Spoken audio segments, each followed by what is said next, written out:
And joining us now from some reaction to the Republican side of things, or at least the Tea Party side of things, New York Democrat Chuck Schumer.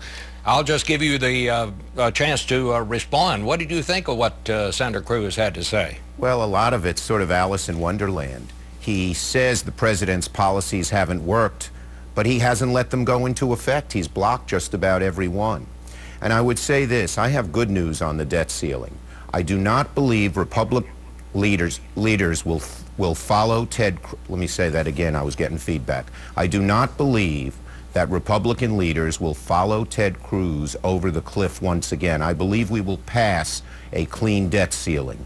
That makes sense. We don't want to risk the full faith and credit. We can debate all these other issues at a different time and place. But I think they learned their lesson with the government shutdown. Not only did Tea Party ratings plummet, but so did Republican Party ratings. And I think there's a new way of thinking in the Senate and the House among Republicans so that we can get more done in 2014 than we did in 2013. They're not just going to mindlessly follow Ted Cruz and the Republicans over the cliff into this hardline position. Unless we get our way, we're going to hurt innocent people, whether it be by shutting down the government or by not renewing the full faith and credit of the United States. Let me ask you about the Hill newspaper, which circulates on Capitol Hill, ran a headline this week and said that Chuck Schumer had a plan to poison the Tea Party. I think we've got a picture of that. Maybe we'll show that before the broadcast is over here.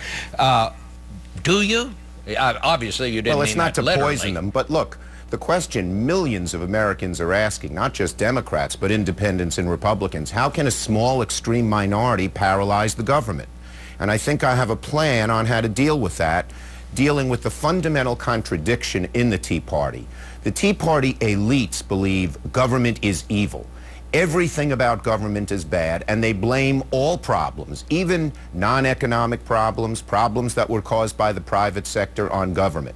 But the Tea Party rank and file is different.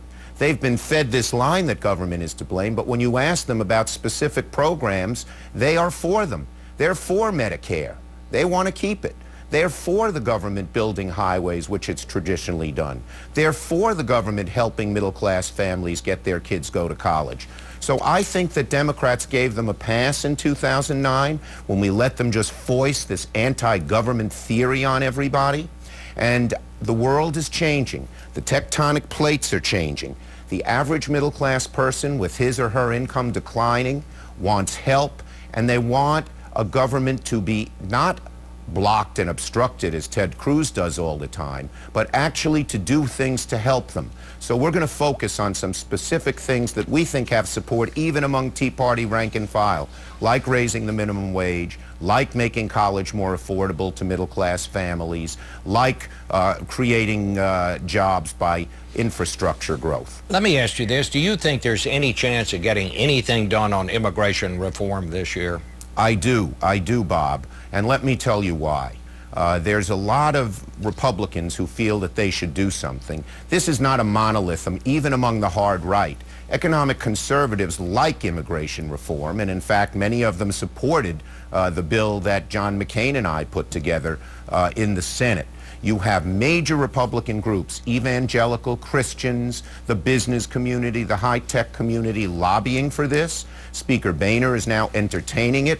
Obviously, he's not going to do it exactly the way we do it, but I would predict that we will get immigration reform done this year. It'll be another example of the mainstream Republicans not just listening to the Tea Party, but doing what's right for their country and for their party.